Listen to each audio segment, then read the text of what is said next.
ચાલો દોસ્તો, આજે આપણે ચેપ્ટર નંબર 14 નૈસર્ગિક સ્ત્રોતોમાં મોસ્ટ આઈએમપી સવાલ એવો ટૂંક નોંધ લખો. શું વિદ્યાર્થી મિત્રો ટૂંક નોંધ લખો જલચક્ર? શું ટૂંક નોંધ લખો જલચક્ર? અથવા તો આ સવાલ પૂછાઈ શકે છે કે પૃથ્વી પરના શું વિદ્યાર્થી મિત્રો કઈ રીતે પૃથ્વી પરના પાણીનું આંતર પરિવર્તન કેવી રીતે થાય છે તે સમજાવો. શું પૃથ્વી પરના પાણીનું આંતર પરિવર્તન કેવી રીતે થાય છે તે સમજાવો. હવે જોઈએ આપણે સામાન્ય રીતે શું વિદ્યાર્થી મિત્રો સામાન્ય રીતે જળાશયોમાંથી શું સામાન્ય રીતે જળાશયોમાંથી પાણીનું બાષ્પીભવન અને સંઘનન કે સંગઠન થવાથી શું થાય છે? વરસાદ થાય છે. તમે વિદ્યાર્થી મિત્રો નાના ધોરણમાં ભણી ગયા જ્યારે સમુદ્ર, મહાસાગરો અથવા તો નદી, તળાવ, બરાબર સરોવર વગેરેમાંથી સૂર્યની ગરમીને કારણે શું થાય છે? એનું બાષ્પીભવન થઈ અને વાષ્પ ક્યાં જાય? ઉપર જાય. ઉપર ઠંડી થવાથી પાણીના સૂક્ષ્મ ટીપાઓનું શું થાય? સંઘનન, જ્યાં ભેગા થઈ વાદળનું નિર્માણ કરે અને વરસાદ સ્વરૂપે નીચે આવે છે. ખ્યાલ આવે? આમ જળાશયોનું પાણીનું બાષ્પીભવન થતું હોવા છતાં પણ દરિયો કે મહાસાગરો સુકાઈ જતા નથી. તો પ્રશ્ન એ થાય છે કે કઈ રીતે પાણી આ જળાશયોમાં પાછું આવે છે? શું વિદ્યાર્થી મિત્રો કે તમને એમ થાય કે સર કે મહાસાગરો છે કે સમુદ્રો છે કે સરોવરો છે વગેરેમાં બાષ્પીભવન થાય છતાં પણ એનું પાણી ખૂટી જતું નથી, સુકાઈ જતા નથી, તો પાણી પાછું આવ્યું ક્યાંથી? તો જોઈએ. આમ આ સંપૂર્ણ શું વિદ્યાર્થી મિત્રો આમ આ સંપૂર્ણ પ્રક્રિયા જેમાં પાણીમાંથી પાણીની બાષ્પ બને છે અને વરસાદના સ્વરૂપમાં પૃથ્વીની સપાટી પર પડે અને પછી નદીઓના માધ્યમ દ્વારા સમુદ્રમાં પહોંચે છે, જેને શું કહેવામાં આવે છે? જલચક્ર કહે છે. આ ચક્ર એટલું સરળ નથી જેટલું તમને વ્યક્ત કરાયું છે. તો જોઈએ, સમગ્ર પાણી જે પૃથ્વીની સપાટી પર આવે છે તે તરત જ સમુદ્રની અંદર જતું નથી.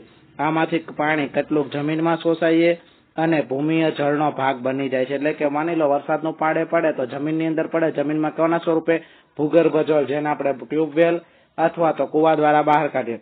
કેટલુંક ભૂમિય જળ ઝરણાઓ દ્વારા સપાટી પર આવે છે, એટલે કે તળાવ સ્વરૂપે બહાર આવે અથવા ઝરણા સ્વરૂપે, અથવા લોકો રોજિંદા વ્યવહાર માટે ઉપયોગ. જો આવ્યું ને કુવાઓ અને ભૂગર્ભીય કુવાનો મદદથી પાણીને ભૂમિની સપાટી પર લાવે છે. ખ્યાલ આવે છે? સજીવોની વિવિધ ક્રિયાઓમાં જળચર એટલે કે સ્થળચર જીવજંતુ અને વનસ્પતિ પણ પાણીનો ઉપયોગ કરે છે. આપેલી આકૃતિમાં કુદરતી જળચક્ર તમને દર્શાવેલું છે. જો વિદ્યાર્થી મિત્રો દેખાય છે તમને લોકોને? આ અહીંયા ધ્યાન આપજો. આ સમુદ્રનું પાણી, એનું શું થાય? બાષ્પીભવન થાય. બાષ્પીભવન થવાને કારણે શેમાં રૂપાંતર થાય? વાદળમાં. ખ્યાલ આવે છે? વાદળના કારણે શું થાય છે વિદ્યાર્થી મિત્રો? એનું જો વરસાદ પડે છે, વરસાદ સ્વરૂપે નીચે, તો અમુક પાણી ક્યાં જાય? સમુદ્રમાં. અમુક પાણી ક્યાં છે? જમીનની સપાટી ઉપર આવે છે. હા કે ના? ત્યાર પછી અમુક પાણી જો અહીંયા જમીનમાં શોષાય છે, જેનો સંગ્રહ કોના તરીકે થાય છે? ભૂગર્ભ જળ તરીકે થાય છે. અથવા તો જમીન પર હવે વનસ્પતિ હોય, વનસ્પતિ ભૂગર્ભ જળનો ઉપયોગ કરે. આ ભૂગર્ભ જળના કારણે એનું શું થાય? બાષ્પીભવન થાય, બાષ્પોત્સર્જનના કારણે વાદળનું નિર્માણ થાય અને ફરી પાછો વરસાદ પડે. આ પાણી સીધું અહીંથી ભળે અથવા તો આપણે કુવા દ્વારા શું કરીએ છીએ? અને બહાર કાઢીએ છીએ. ખ્યાલ આવે છે વિદ્યાર્થી મિત્રો? હવે જળચક્રમાં પાણીનું શું થાય છે તે શું? જળચક્રમાં પાણીનું શું થાય છે અને અથવા પાણી કેવી રીતે વહન પામે તે વિશે વિચારતા. બરાબર. સામાન્ય જાણ મુજબ પાણી ઘણા બધા પદાર્થોને ઓગળવા કે દ્રાવ્ય કરવા માટે સક્ષમ છે. એટલે કે પાણીમાં ઘણા બધા પદાર્થો દ્રાવ્ય થાય છે. દ્રાવ્ય થવા વાળા ખનિજો પરથી પાણી જ્યારે પસાર થાય છે ત્યારે આમાંથી કેટલાક ખનિજો પાણીમાં દ્રાવ્ય થાય છે. આ જ રીતે નદી ઘણા બધા પોષક દ્રવ્યોને સપાટી પરથી સમુદ્ર કે દરિયામાં લઈ જાય અને તેઓનો ઉપયોગ દરિયાઈ સજીવો દ્વારા કરવામાં આવે છે. ખ્યાલ આવે છે વિદ્યાર્થી મિત્રો? જોઈએ આગળ ફરીથી.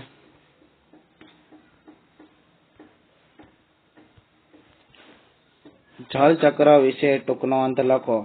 સામાન્ય રીતે જળાશયોમાંથી પાણીનું બાષ્પીભવન અને પછી સંઘનન કે સંગઠન થવાથી વરસાદ થાય છે. આમ જળાશયોનું પાણીનું બાષ્પીભવન થતું હોવા છતાં પણ દરિયો કે મહાસાગરો સુકાઈ જતા નથી. તો મનમાં આપણને પ્રશ્ન એ થાય છે કે આ પાણી પાછું જળાશયોમાં આવે કેવી રીતે? બરાબર. આમ સંપૂર્ણ પ્રક્રિયા જેમાં પાણીમાંથી પાણીની બાષ્પ બને છે અને વરસાદ સ્વરૂપના પૃથ્વીની સપાટી પર પડે છે, પછી નદીઓના માધ્યમ દ્વારા સમુદ્રમાં પહોંચે છે, જેને શું કહેવામાં આવે વિદ્યાર્થી મિત્રો? જળ ચક્ર કહે છે. આ ચક્ર તમે ધારો તેટલું સરળ નથી.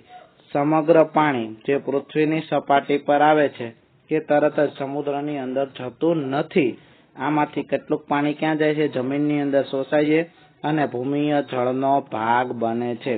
કેટલુંક ભૂમિય જળ ઝરણાઓ દ્વારા સપાટી પર આવે અથવા તો લોકો રોજિંદા વ્યવહારો જેવા કે કુવાઓ અથવા ભૂગર્ભીય કુવાઓની મદદથી પૃથ્વીની સપાટી પર એને પાછું લાવે છે. ખ્યાલ આવે છે?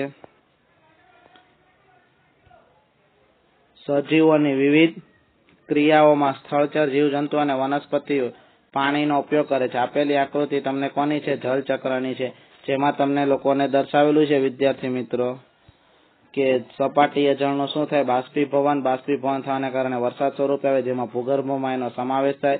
ત્યાર પછી વનસ્પતિઓમાં તેનું બાષ્પોત્સર્જન થાય, ફરી વરસાદ આવે, ભૂગર્ભમાં થાય, જેને કુવા અથવા નાલા દ્વારા બહાર કાઢવામાં આવે છે. ખ્યાલ આવે છે?